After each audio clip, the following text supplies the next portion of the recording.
horas, né? A gente está fazendo sempre, começando às 8. Nós vamos, então, hoje falar sobre o último capítulo de Marcos, que é o capítulo 16.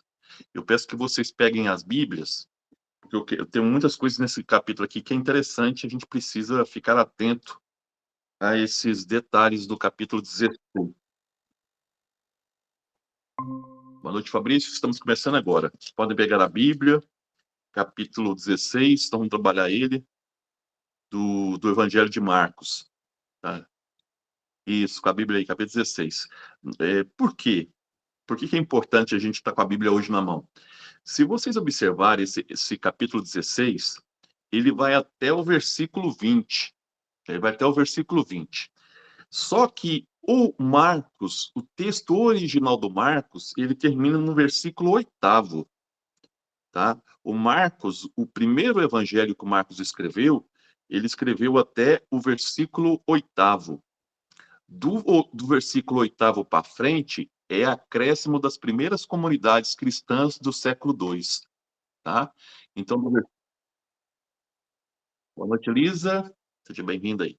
Estamos começando agora. Então, o Evangelho do Marcos, o finalzinho dele, o finalzinho do Evangelho de Marcos é o versículo 8º. Mas se você pegar a Bíblia, o capítulo 16 vai até o versículo 20.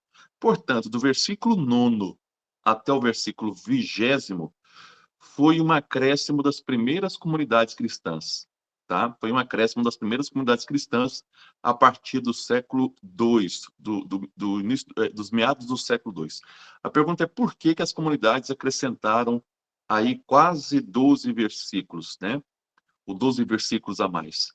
Porque quando a gente lê o Evangelho, por isso que eu pedi para vocês pegarem a Bíblia, quando você pega o capítulo 16 e vê o versículo 8º, ele é bastante ele não estimula a ressurreição. Olha só como é que ele termina no capítulo 8º.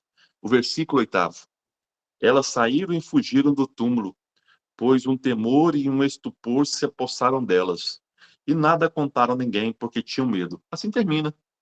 Quer dizer, o Evangelho do Marcos termina com as mulheres com medo e não anunciando aquilo a qual elas foram solicitadas a fazer, e que era a ressurreição de Cristo. Por que o Marcos faz isso? Nós vamos ver hoje. Por que o Marcos faz isso?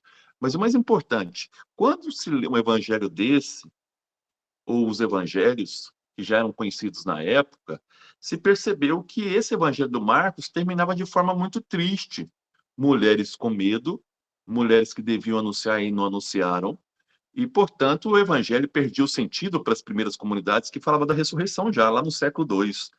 Então, conhecendo já o evangelho de Marcos, de Mateus e de Lucas, nós estamos aqui no meados do século II, as comunidades acrescentaram, então, o versículo 9 ao versículo 20º, tá bom?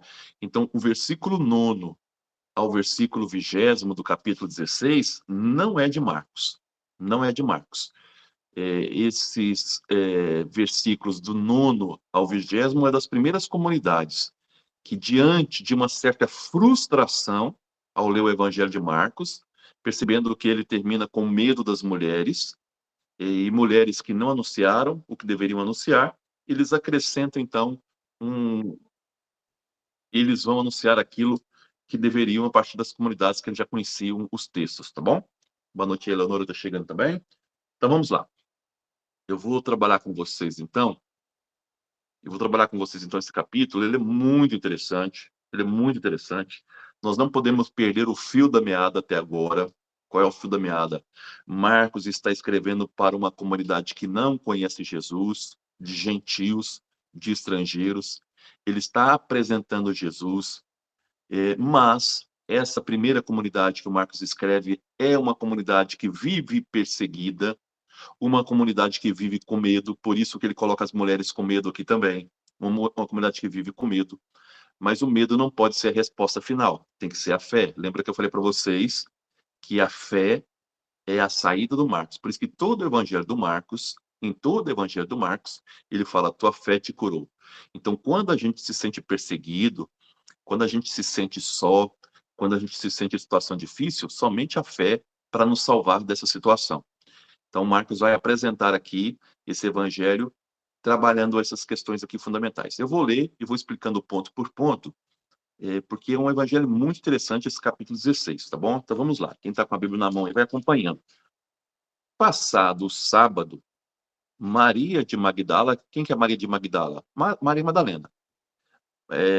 Maria, a mãe do Tiago, que é o Tiago menor, já falamos também, e Salomé compraram aromas para ungir o corpo. Vou parar aqui. Essas três mulheres são as mesmas mulheres que estão na cruz.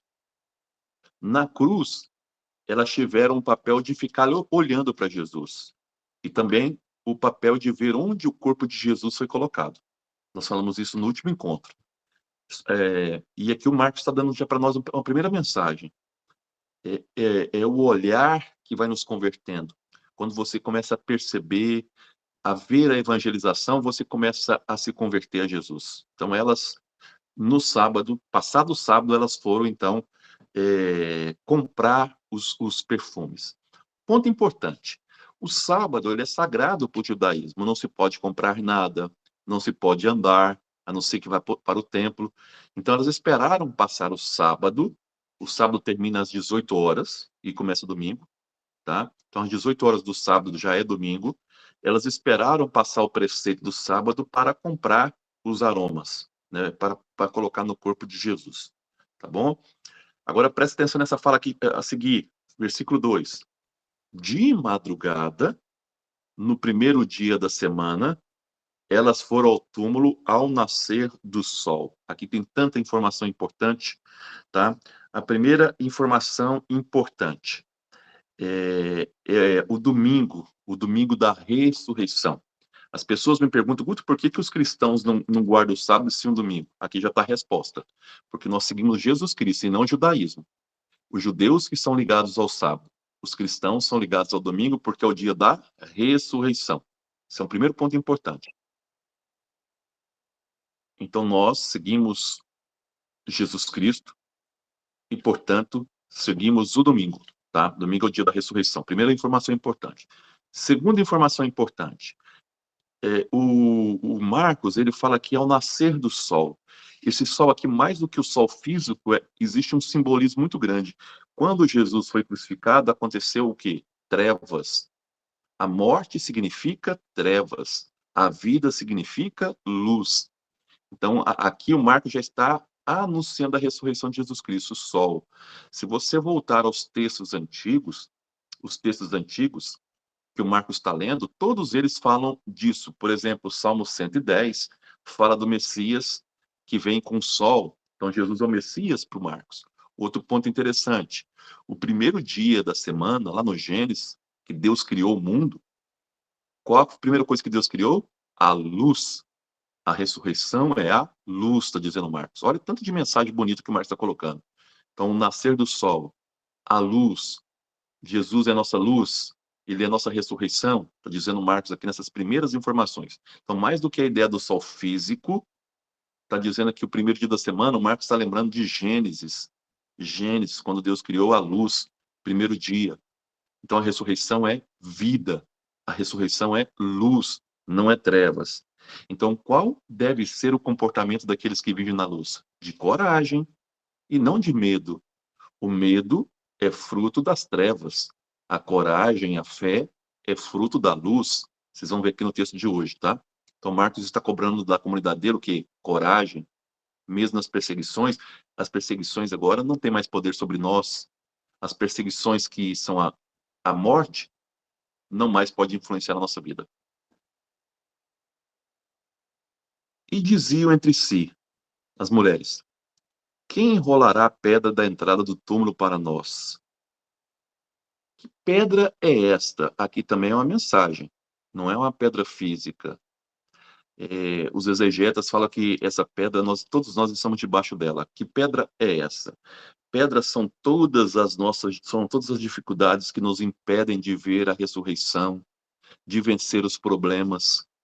Então, as mulheres, e outra coisa importante aqui, as mulheres ainda estavam com o olhar da morte. Elas estão indo onde tudo terminou para elas.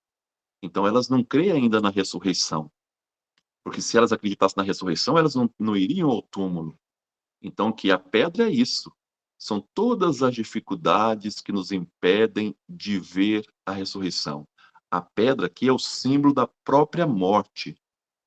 Se a gente vive para uma cultura da morte, nós sempre vamos ver pedras na nossa frente, dificuldades. Os problemas é morte. Então, o que o Marcos está dizendo é que aqueles que vão ao túmulo ainda estão ligados à cultura da morte. Como Jesus ressuscitou, não pode ter pedra ali. E elas vão perceber isso. Mas o que elas fazem antes? Olha o que o Marcos fala. O Marcos fala o seguinte: e erguendo os olhos, viram que a pedra já fora removida. Então, para que a gente possa vencer a morte, para vencer os problemas, nós devemos olhar para cima. Aqui é um gesto de conversão, de mudança de vida. E olha só o que elas perguntam antes: quem é que vai remover a pedra para nós? Sempre a gente quer que outras pessoas resolvam os nossos problemas. Sempre os outros, nunca nós. Mas quando a gente começar a olhar para cima, nenhum problema, nenhuma morte vai nos impedir de ver a ressurreição de Cristo. Então aqui o Marcos está escrevendo para pessoas que ainda não conhecem Cristo, e que Cristo é vida. E nenhum problema pode nos impedir de ver a ressurreição. Ninguém pode ir a um túmulo ver o Cristo. Ele não está lá. Ele ressuscitou, está dizendo Marcos. Então aqui a pedra é o símbolo da morte. Muitos de nós ainda estamos presos a essa morte. Quer um exemplo? Quando pessoas da nossa família morrem, a gente se desespera, acha que é o fim, porque a gente ainda celebra a morte e não a vida. A gente não acredita que os nossos parentes sejam ressuscitados com Deus. Então, o Marcos está dizendo para nós acreditarmos na ressurreição, não participar dessa cultura da morte, tirar as pedras que nos impedem de ver a ressurreição. Como é que a gente faz isso? Olhando para cima. E aqui é uma atitude diferente. Lembra que as mulheres olharam para cima, viram Cristo na cruz, morto? Agora elas têm que passar por um processo novo de ressurreição, olhar para cima e ver Cristo ressuscitado. Está dizendo que o Marcos. Olhar para cima significa sinal de conversão. Converter a ressurreição. Tá bom?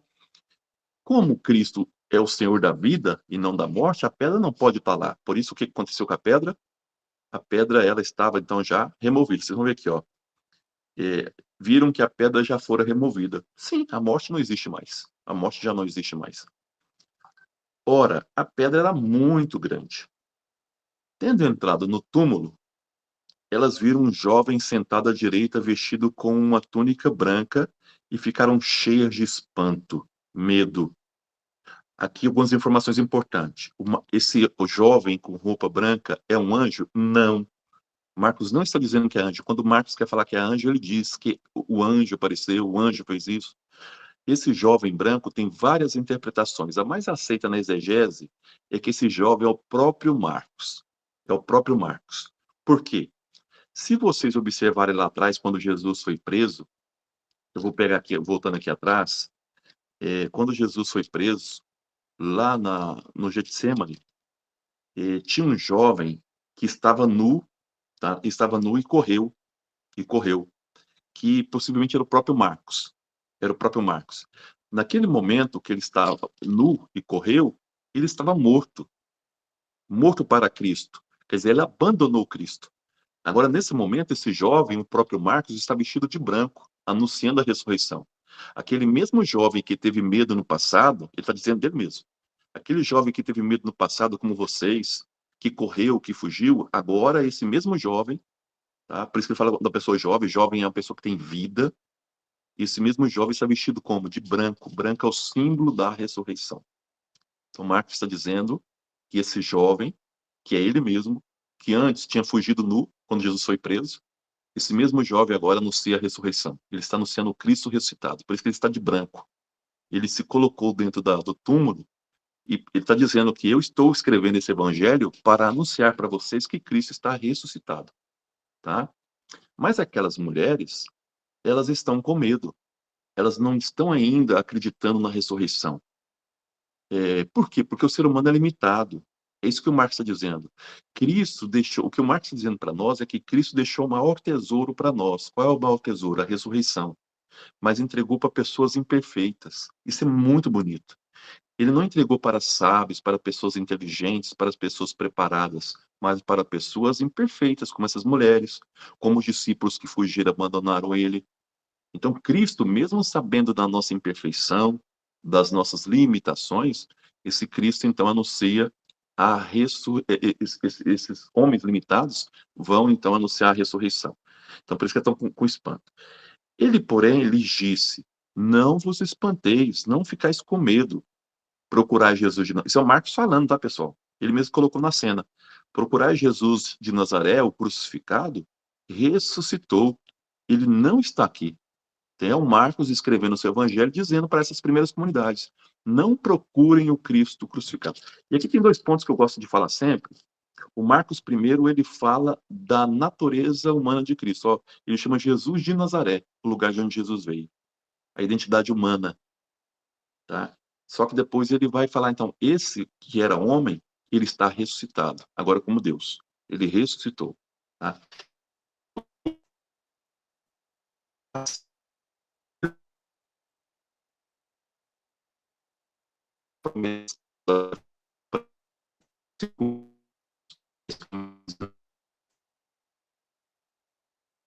Vede o lugar onde o puseram, mas puseram. Mas ide dizer aos seus discípulos e a Pedro, aqui o Marcos separa os discípulos do Pedro, por quê? Porque segundo a igreja primitiva, o Pedro, o Marcos foi discípulo do Pedro. O Marcos que está escrevendo esse evangelho, ele foi discípulo do Pedro, e o que ele está escrevendo foi aquilo que ele escutou do Pedro. Então o evangelho de Marcos, na verdade, é uma, vamos dizer assim, é uma ressonância daquilo que o Pedro tinha pregado. Por isso que ele separa, diz aí aos discípulos e a Pedro, porque ele, Marcos, escutou e aprendeu tudo isso com Pedro, tá? E a Pedro que ele vos precede na Galileia, como Jesus tinha feito antes de morrer. Falou que esperar os discípulos na Galileia. Por que Galileia? Já expliquei isso para vocês na primeira aula. O Evangelho de Marcos é um convite a retornar à Galileia. O que é Galileia no Evangelho de Marcos? Terra dos excluídos, terra dos pagãos, terra de judeus que não cumpre a Torá direito, terra de gente doente, terra de gente excluída. Então, o que o Marcos está dizendo é o seguinte: vocês querem encontrar o Cristo ressuscitado? Encontre ele nos pequenos. É um convite que o Marcos faz para que cada seguidor de Cristo encontre Cristo ressuscitado nos mais pequenos, nos mais excluídos. Então, essa fala aqui é maravilhosa do Marcos. O que o Marcos está dizendo é que ser discípulo de Jesus é voltar para a Galileia, é defender aqueles que são excluídos, que são pequenos.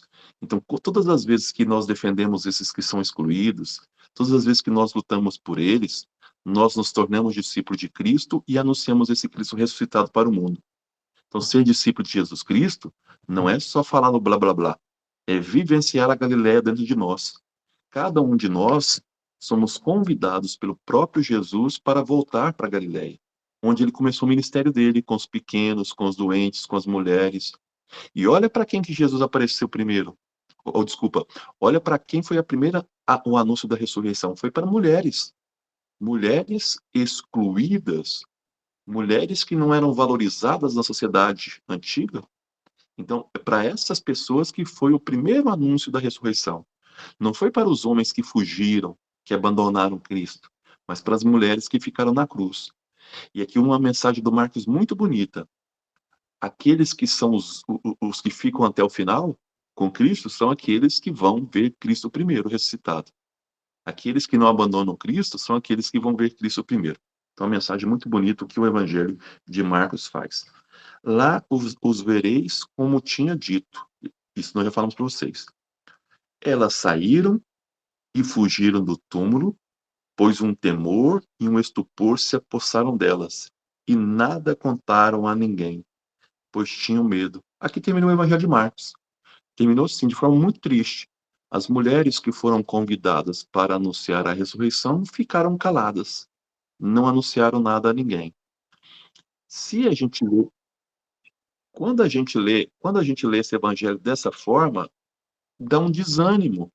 Quer dizer, como é que o evangelho termina no versículo 8 dizendo que as mulheres ficaram com medo e não anunciaram o evangelho a ninguém? Por isso que a comunidade cristã vai reescrever o final do evangelho no século II. Então, do versículo 9 até o versículo 20 é a comunidade cristã do século II, que já conheciam, né, essa comunidade já conhecia o evangelho de Mateus e de Lucas, vai acrescentar o finalzinho. Mas eu estava lendo um exegeta que diz o seguinte: mas lógico que essas mulheres não ficaram caladas, senão a gente não estaria, senão Marcos não saberia dessas informações. Então essas mulheres contaram sim. E outro ponto interessante é que lá atrás, quando Jesus dizia não conte nada a ninguém, as pessoas contavam. Aqui, quando pede para contar, não se conta. Então é o inverso da situação. Então, o Evangelho do Marcos, novamente, ele termina no versículo 8, com mulheres com medo e não anunciando nada a ninguém. É assim que termina o Evangelho de Marcos. O que o Marcos reforça com isso? Reforça que o ser humano, ele é falho, que o ser humano é imperfeito, mas que mesmo falho, mas que mesmo imperfeito, Jesus escolheu homens perfeitos, escolheu homens e mulheres imperfeitos para anunciar a perfeição da ressurreição. Isso é maravilhoso. Deus não escolhe a gente porque a gente é preparado, porque a gente está apto para anunciar. Ele escolhe pessoas falhas, pessoas que o traem, pessoas que o negam, pessoas que fogem, mulheres que ficam com medo e não anunciam. São essas pessoas que Jesus entrega o maior tesouro da história da humanidade. Qual é o maior tesouro? A sua ressurreição. E essas pessoas, depois, com as suas fragilidades, com seus medos, elas vão anunciando Cristo com a sua vida. É isso que o Marcos está dizendo para as primeiras comunidades. Porque muitos ali estavam traindo Jesus, muitos estavam negando Jesus.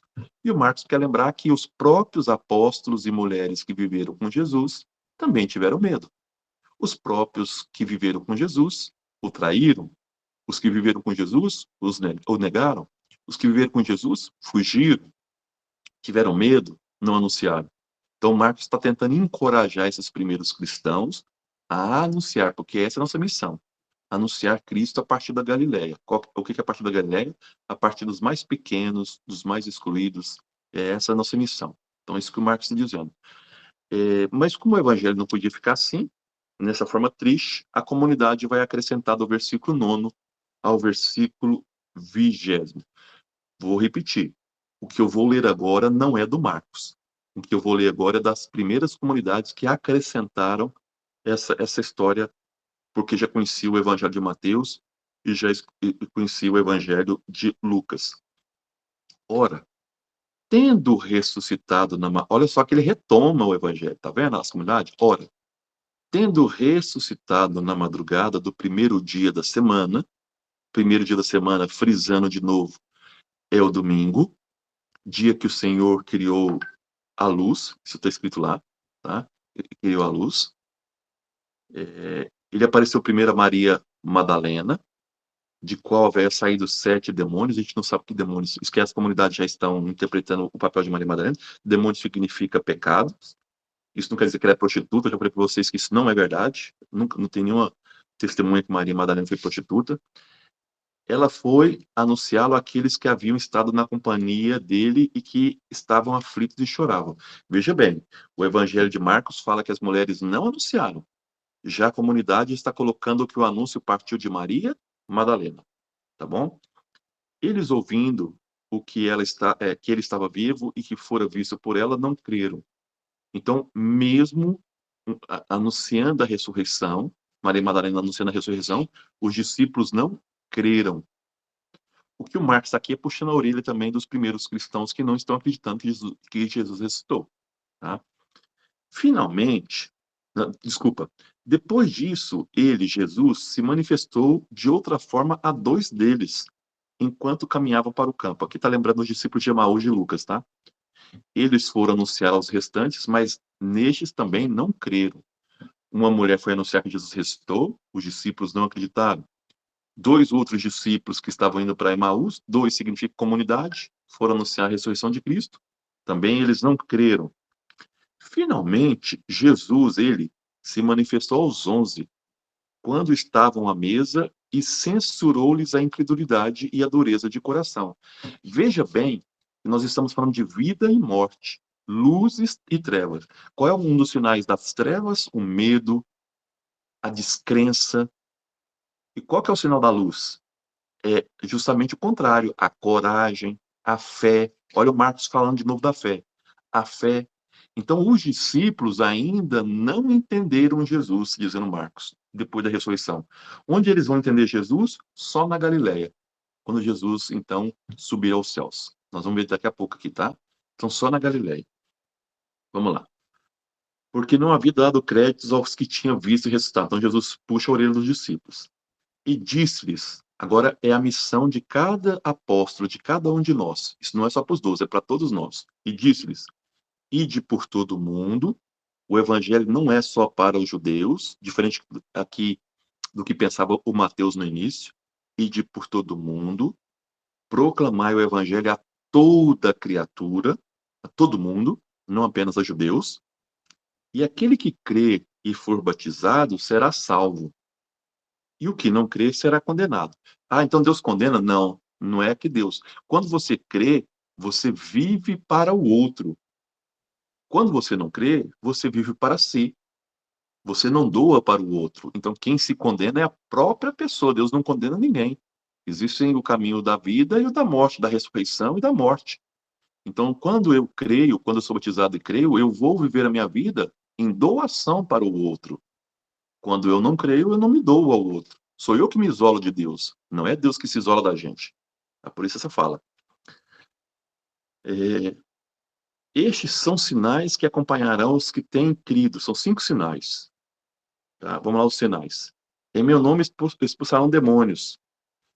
Expulsar demônios, já falando para vocês, é tirar as pessoas da alienação, daquilo que impede de chegar até Deus. O demônio é o símbolo do mal, da separação, da divisão. Expulsar demônio, então, é buscar a unidade, é ajudar as pessoas a pensarem com a cabeça própria, é fugir das ideologias que afastam as pessoas de Deus. Isso é expulsar os demônios, tá?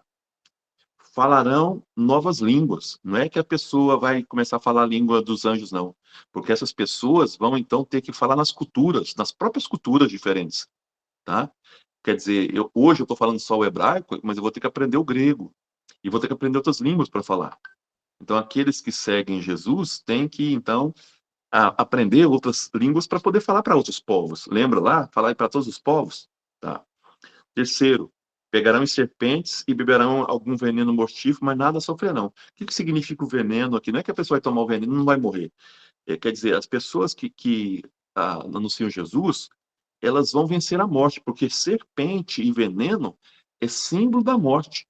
Então, aqueles que são meus seguidores, eles são símbolos da vida. Nenhum mal atinge eles, porque eles são símbolos da vida, dizendo aqui o Marcos. Imporão a mão sobre os enfermos e estes serão curados. A tradução aqui não é correta, não. A tradução primeiro do Marcos fala que e eles ficarão bem. Porque mesmo as pessoas que estão doentes e que você vive em função delas, elas vivem bem. Elas vivem, mesmo com a doença, elas vivem bem. Elas sabem que são amadas, sabem que Jesus está com elas. Tá bom? Essa é a tradução correta. Ora, o Senhor Jesus, o Senhor Jesus, depois de ter lhes falado, foi arrebatado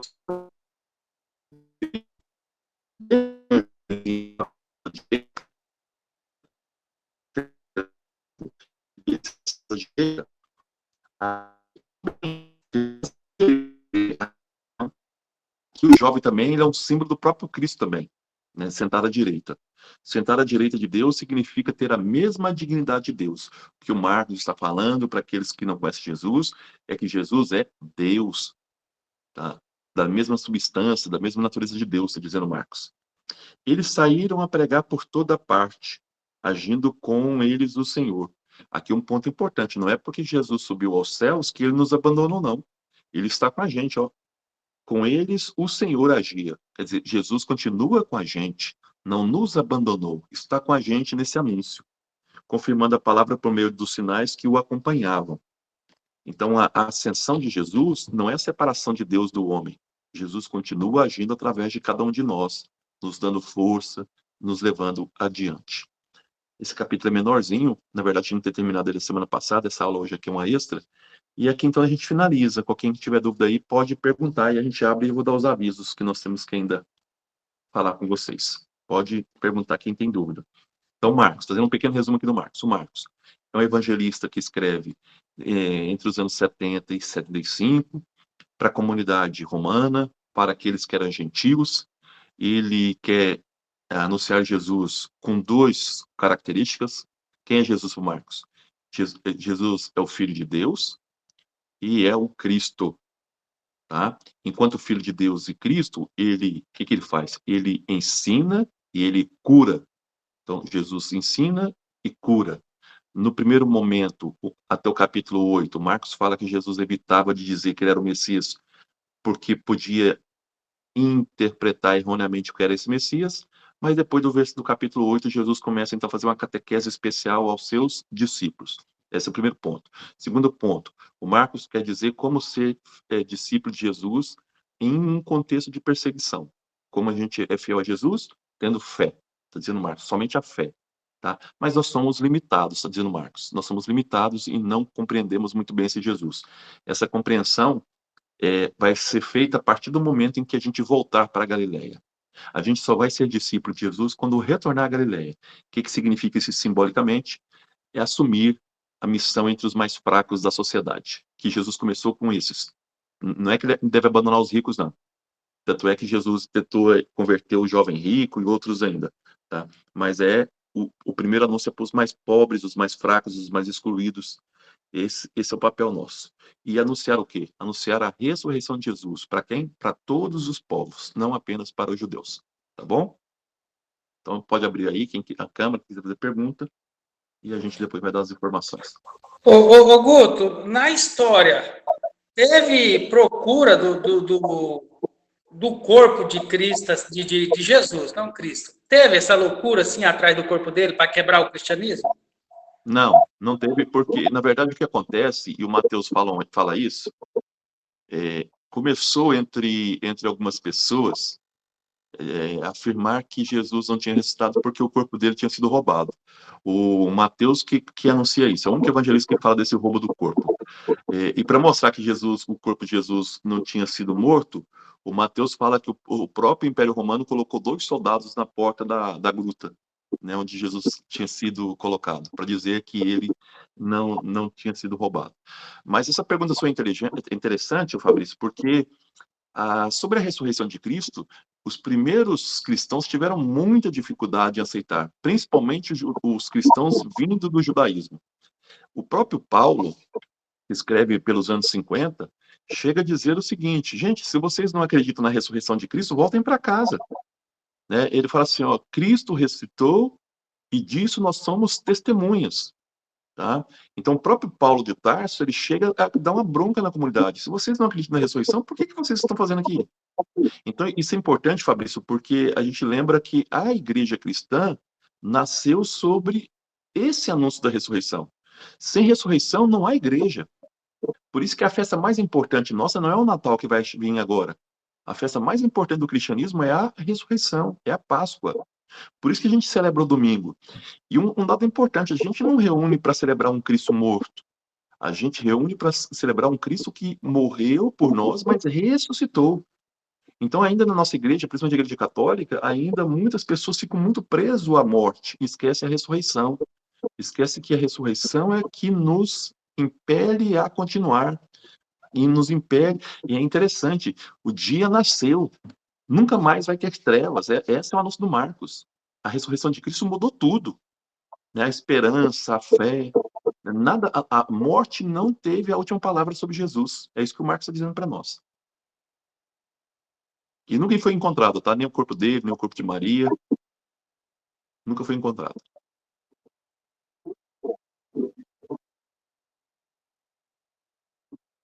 Isso, dos romanos. Muito bonito. Quem quiser ver esse filme, vale a pena. Um soldado romano vai atrás para ver se encontra o corpo de Cristo. Mais alguém?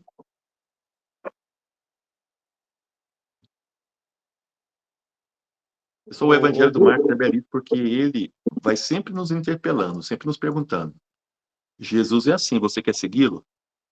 Então, assim, o tempo todo, ele vai mexendo nas nossas feridas. Ele foi rejeitado pela família, você quer seguir ele?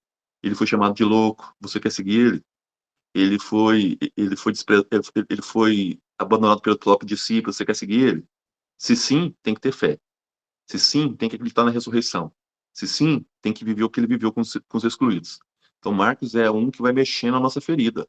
Ele é um evangelho de maturidade cristã, de que você tem que, o tempo todo, se colocar, olhar para cima, converter. É você, não é encostar no outro. Quem é que vai abrir as pedras da morte para nós?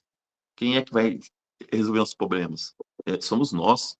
Olhar para cima, ter uma fé madura, tá? Viver esse Cristo de forma madura, não de forma infantilizada.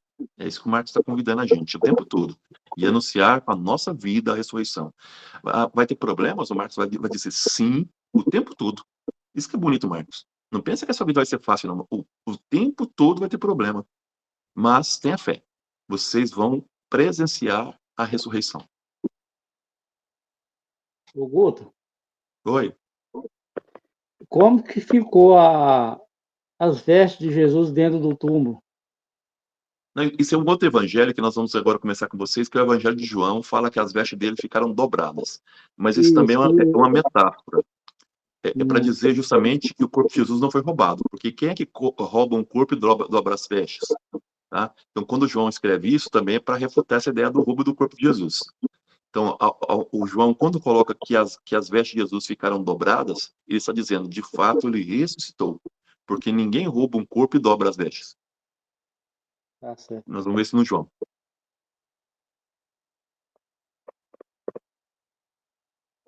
Oi, Mauro.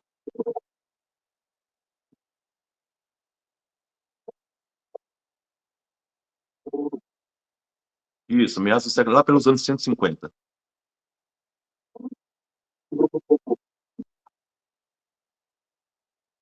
Sim, sim e não.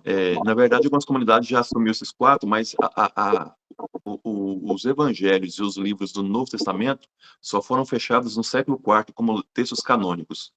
Em 362, um bispo já cita todos os 27 livros. Então, é um processo lento e só fecha no século IV. Só no século IV que esses 27 livros que nós conhecemos são definidos como canônicos. Tá?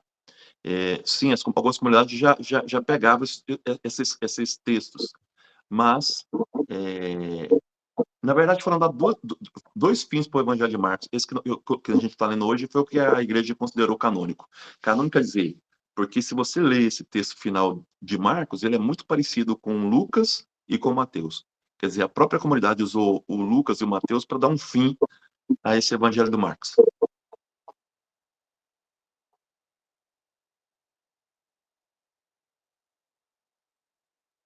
Mais alguém? Então vamos aqui aos anúncios do nosso curso, do próximo curso. Pessoal, eu tive aqui uma ideia da gente fazer agora o Evangelho de João. Por que não Mateus e Lucas? Porque eles são muito parecidos com Marcos. Boa parte deles usam o Marcos como referência. O João é um evangelho completamente diferente. Ele não é chamado de sinótico, de igual. Ele é diferente. E eu quero mostrar isso para vocês, a gente fazendo. Então, se vocês toparem, a gente começaria esse evangelho no dia 15 de janeiro. Terão um tempo aí para descansar, né, passar o Natal aí. Então, eu vou colocar as informações certinho no grupo, mas essa é a sugestão. Se tiverem outras, vocês já vão apresentando. Mas eu acho que o João agora seria interessante para a gente fazer essa comparação com o Marcos. Tá bom? Então tá, aqueles que me seguem naquele curso do Santos, sábado, nós temos o curso normal.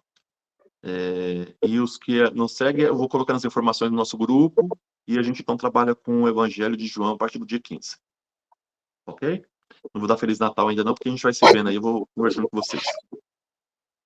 Fiquem com Deus aí então, pessoal. Até mais. Tchau. Tchau. Até mais. Tchau.